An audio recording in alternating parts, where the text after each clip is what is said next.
Hello friends, good morning, Radhe Radhe. कैसे हो आप सब लोग? आई होप कि अच्छे होगे। तो मैं भी बहुत अच्छी हूँ। तो जैसा कि आप लोग देख रहे हैं, अभी श्याम का इंटरव्यू आया है जिसमें उन्होंने बताया है कि भाई कैसे ये इतनी बातें बढ़ गई, कैसे उन पर ये उल्टे सीधे इल्जाम लगे, उसके बारे में सब कुछ बताया है उन्होंने। स्टार्टिंग जब हुई थी पहले ऐसा था कि पहले मुस्कान और अक्षय दोनों किराए पे रहने लग गए थे। कुछ 2-3 महीने के लिए वो लोग किराए पे जाके रहे थे। उसके बाद अक्षय मतलब सॉरी श्याम ही गया था जो उनको वापस लेके आया वहां से। मतलब वो लोग 2 महीने के लिए किराए पे रहे थे, वो गया उनको मतलब उन लोगों का समझौता करवाया।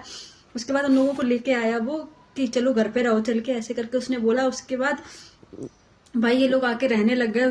फिर भाई लेकिन क्या कहते हैं ना कि जहां से मन में खटास हो जाती है वो कभी खत्म नहीं होती है। वैसे ही फिर ये लोगों का झगड़ा बढ़ता गया। यानी कि वो एक प्लॉट की वजह से झगड़ा इतना हुआ कि संजना की मम्मी ने ये बोला कि मैं प्लॉट अपने पोते के नाम करूंगी, मतलब अपने नाती के नाम करूंगी, तुम लोगों के नाम नहीं करूंगी, क्योंकि अक्षय तो पिता है भाई, उसका क्या भरोसा कब बेच दे उठा के। इसलिए उनकी मम्मी ने ये अक्षय के नाम नहीं किया और ना ही मुस्कान के नाम किया।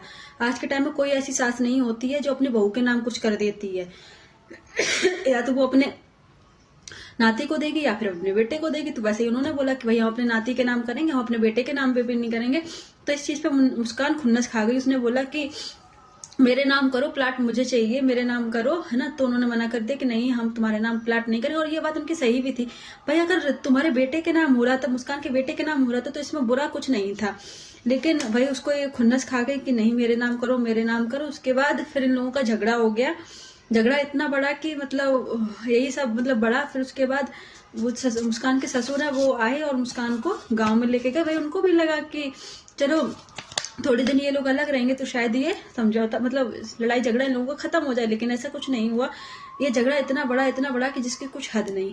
तो मतलब पहली बार जब श्याम समझौता करवाने के लिए गए तो वहां पे उस मुस्कान के मम्मी नहीं सॉरी मुस्कान के मामा वगैरह भी आए हुए थे। तो उन सबके सामने बात हुई तो मुस्कान ने अपने मामा के सामने भी यही बोला कि नहीं, मैं अक्षय को डिवोर्स दूंगी, डिवोर्स तुम पेपर लेके आओ, मैं साइन कर दूंगी। लेकिन हम लोगों ने समझाया। अक्षय का कहना ये था कि भाई तुम वीडियो मत बनाओ, है ना मैं वीडियो बनाऊं ना तुम बनाओ, सुकून से रहेंगे अपन। लेकिन मुस्कान नहीं मान रही इस चीज के लिए। वो उसका कहना ये था कि मैं वीडियो बनाऊंगी, मैं वीडियो बनाना बंद नहीं करूंगी। तो फिर वहां पे श्याम ने बताया कि मैंने उनको समझाया भी, मैंने अक्षय को ही समझाया कि चल यार रहने दे भाई, वीडियो बना रही है तो उसमें कुछ गलत नहीं है, तुम दोनों मिलकर वीडियो बनाओ, कुछ नहीं, घर में कुछ पैसे तो आएंगे ही, इसमें कुछ बुरा थोड़ी नहीं है। और अगर तेरे को नहीं बनाना तो तू मत बना, उसको बनाने दे। लेकिन इस बात पे भी अक्षय एग्री नहीं हुआ कि उसने बोला नहीं वीडियो नहीं बनाएंगे। तो फिर मतलब जो श्याम है, श्याम मुस्कान के मामा को साइड में लेके गए, उनको समझाया कि मामा एक काम करो, अभी मुस्कान को कह दो कि चलो रहने दो, तुम बना लो वीडियो, मतलब अभी थोड़े दिन के लिए कह दो कि अभी हम नहीं बनाएंगे, उसके बाद फिर देखा जाएगा। भाई अगर घर बिगड़ संभल रहा है तो संभाल लो, मत बनाओ वीडियो। ऐसा तो है नहीं कि वीडियो के बिना जिंदगी नहीं कटेगी। लेकिन मुस्कान ने वहां उनकी भी बात नहीं मानी, अपने मामा की भी, और यही बोला कि अगर इसको डिवोर्स देना है तो ये मुझे डिवोर्स दे सकता है, मैं साइन कर दूंगी। वो नहीं माना, है ना। लेकिन उसके बाद फिर उनके मामा भी चले गए और वो लोग भी वापस आ गए। उसके बाद लेकिन मतलब मुस्कान ने वीडियो बना बंद करने के लिए बिल्कुल मना कर दिया कि नहीं मैं वीडियो बनाऊंगी, मैं बात नहीं मानूंगी। और फिर यहाँ बात आती है लोअर टी शर्ट की। तो श्याम का कहना ये था कि मैं लोअर टी शर्ट मोस्टली पहन के जाता हूँ, ये मुस्कान को भी पता है। और जैसे कि उनका घर है वहां पे जसवंत नगर में, उनका खुद का घर है, तो वहां भाई जाहिर सी बात है भाई किसी का घर होगा तो वहां उसके कपड़े भी होंगे, है ना। तो उन्होंने यही बताया कि भाई ट्रेवल करने में दिक्कत होती है, गाड़ी चलाने में दिक्कत होती है मुझे जीन्स वगैरह पहनने में, इसलिए मैं लोअर टी शर्ट पहन के गया था। मेरे कपड़े वहां रखे थे, गाड़ी में भी रखे थे। तो मैंने तो यही सोचा था कि भाई मैं पहुंच के वहां पे सेटल हो जाए, मतलब लोगों का सारा सॉल्व हो जाएगा, मैं कपड़े चेंज करके शादी में चला जाऊंगा। लेकिन ऐसा कुछ नहीं हुआ वहां पे। वो बोल रहे थे जैसे ही गए वैसे ही तू मैं चालू हो गया, लड़ाई झगड़ा स्टार्ट हो गया। ना कपड़े चेंज करने का टाइम मिला ना कुछ मिला। जिसको को भी इतना डाउट था मेरे कपड़ों पे वो आके देख लेता है एक बार कि मेरे कपड़े गाड़ी में रखे हुए थे या नहीं रखे हुए थे। फिर यहाँ बात आती है कि बहुत 15-20 लोग आए मारने के लिए। तो वहां कोई वो अक्षय मतलब वो श्याम कहते हैं कि कोई 15-20 लोग नहीं थे। 3 गाड़ी थी जिसमें एक में मैं और अक्षय और उनकी मतलब संजना की मम्मी थी, और दूसरी गाड़ी में मेरे 2 दोस्त थे। और जो घर पे हम सिर्फ 2 ही लोग, मतलब जो तीसरी गाड़ी थी उसमें उनके कोई फ्रेंड थे जो कि मतलब वहीं पे शादी में जा रहे थे। तो श्याम ने बोला कि तुम लोग क्यों ना मेरे साथ चलो। भाई जाहिर सी बात है सब लोग यही कह देते हैं कि चलो भाई मेरे साथ चलो, एक ही जगह जाना है तो, है ना। तो वो जो उसके फ्रेंड थे वो घर पे भी नहीं आए थे। घर पे सिर्फ अक्षय, उसकी मम्मी और श्याम आया हुआ था। उसके बाद जैसे कि उनके ऊपर एक केस लगाया हुआ है कि भाई उन्होंने मेरा रेप किया, ये किया, वो किया। हाँ, ये बात मुझे भी कहीं हद तक सही लगती है। अगर मतलब एक बात सोचो, तुम्हारा हस्बैंड तुम्हारे साथ में है, पास में, सामने है, सास भी तुम्हारी है, ससुर भी हैं, गांव के लोग भी हैं, कोई बंदा तुम्हारा रेप कैसे कर सकता है? मतलब हस्बैंड के सामने तो कोई नहीं कर सकता, चलो मान लिया कोई नहीं था, तुम अकेली थी, हस्बैंड के सामने कोई कर देगा क्या? अकेले की बात होती तो वो बात अलग थी कि चलो भाई तुम अकेली थी, उसने कुछ बदतमीजी कर दी आके। भाई देखो, जो बातें सही हैं वो बातें सही है, उसकी कुछ बातें आज मतलब उसके इंटरव्यू में जो उसने बताया है, उसकी काफी बातें काफी हद तक सही है। किसी के सामने कौन कर देगा? किसी की हिम्मत तक तो होती नहीं है भाई हाथ लगाने की, जब झगड़ा चल रहा हो उसके बाद भी।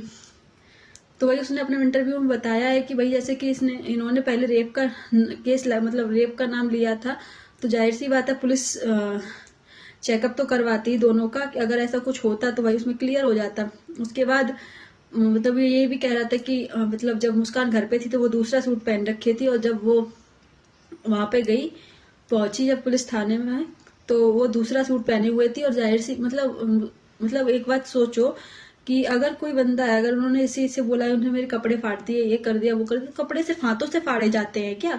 भाई अगर कोई बदतमीजी करेगा तो वो ये थोड़ी नहीं देखेगा मैं तुम्हारे हाथों से कपड़े फाड़ूं, या फिर वो तो कहीं से भी फाड़ देगा ना। जाए मतलब ये तो खुद मतलब समझने वाली बात थी कि कपड़े कहाँ से फटे थे। देखने में तो देखने वाले को सब समझ में आ रहा था कि क्या हुआ है क्या नहीं हुआ है, कौन सच्चा है कौन झूठा है।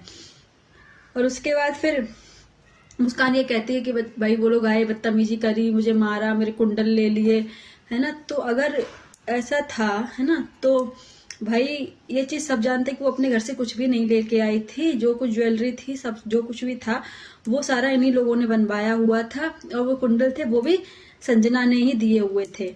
और एक बार सोचो, कोई भी इंसान अपनी दी हुई चीज क्यों लेगा? या तो वो देगा ही नहीं, या भाई तुमसे मांग लेगा। ऐसे लड़ाई झगड़ा करके मार पीट के थोड़ा ना देगा। हाँ, ये मान सकते हैं कि हाथापाई, मतलब जैसे अभी मुस्कान की और अक्षय की हो रही, तो भले ही गिर गया वो ऐसा नहीं है कि उन्होंने मार पीट के वो छुड़ा लिए, डकैती डालने आए तुम्हारे घर पे, तुमसे रेप करने आए, ऐसा कुछ नहीं था। और अगर होता भी तो भाई आप लोगों ने काफी सारी वीडियो देखी होंगी जिसमें ये बहुत सारी ज्वेलरी पहने रहती थी, है ना, तो वो उठा के ले जाते, या भाई वो सिर्फ कुंडल उठा के लेके जाएंगे? थोड़ा सोचने वाली बात है ये। आप लोगों ने इनकी वीडियो भी देखी होगी जिसमें ये नेकलेस वगैरह कभी कभी सारा कुछ पहने रहती हैं। भाई अगर इंसान चोरी के पर्पज से आया होगा, मारपीट के पर्पज से आया होगा, तो भाई वो तुम्हारा सारा उठा के ले जाएगा ना, सिर्फ वो नहीं ले जाएगा जो तुम कानों में छोटे छोटे से पहने थी। तो ये बात भी यहाँ पे उनकी भाई गलत है। और अगर मुस्कान ने ऐसा मतलब उन्होंने अगर टूट टाट भी गया था भाई लड़ाई झगड़े में, हाथा मतलब हस्बैंड वाइफ की में, तो भाई वो क्लियर करना चाहिए था कि ये ऐसे टूटा, ये नहीं कहना चाहिए था मेरा कुंडल ले गए, मेरा कुंडल ले गए, ऐसे करके नहीं बोलना चाहिए था। और रही गाली देने की बात, तो देखो एक बात है, किसी की बीवी से, आज हम है या कोई भी है, किसी की बीवी पे अगर कोई उल्टा सीधा बोलेगा ना तो वो इंसान गाली देगा। दूसरा, मुस्कान ने इतना गंदा बोला कि मतलब इनका बच्चा होते ही मर जाए, ऐसा हो जाए वैसा हो जाए। मुस्कान सबसे बड़ी गलती मुस्कान की ये है, मुस्कान को नहीं बोलना चाहिए था ये। भाई देखो, बहुत नसीब होते हैं, बहुत अच्छे नसीब होते हैं जिसको औलादे नसीब होती हैं, तो उस बच्चे के बारे में नहीं बोलना चाहिए था भाई।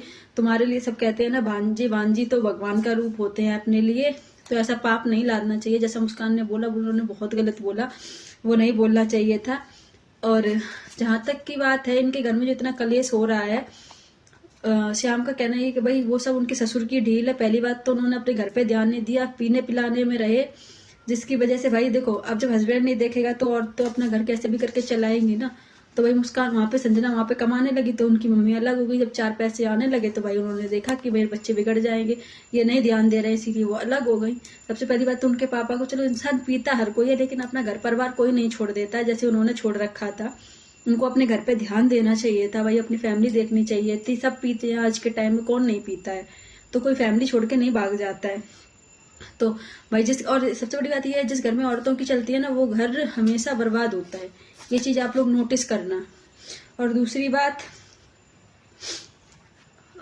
जो मुस्कान के ससुर है, उनको जैसे वो मुस्कान को लेके गए थे, तो भाई उनको अक्षय को भी साथ में लेके चला जाना चाहिए था। चलो तुरंत की बात नहीं है, मतलब तुरंत चलो तुम नहीं लेके गए ये सोच के कि चलो भाई झगड़ा थोड़ा शांत हो जाएगा या अलग रहेंगे तो शायद सही हो जाएगा। लेकिन जब दोबारा से श्याम वहां पे उसको छोड़ के आए थे, तो भाई तुमको आराम से रखना चाहिए था उन लोगों को कि भाई तुम आराम से रहो, सुकून से रहो। दोनों जब तक साथ नहीं रहोगे तब तक कुछ सही नहीं होगा। सबसे बड़ी ढील उनके पापा की है। उनके पापा ने इतनी ढील डाली कि भाई घर छोड़ दिया, परिवार छोड़ दी, मतलब घर छोड़ दिया, इन लोगों को अपने हाल पे छोड़ दिया। ऐसा नहीं करना चाहिए था, उनको देखना चाहिए था।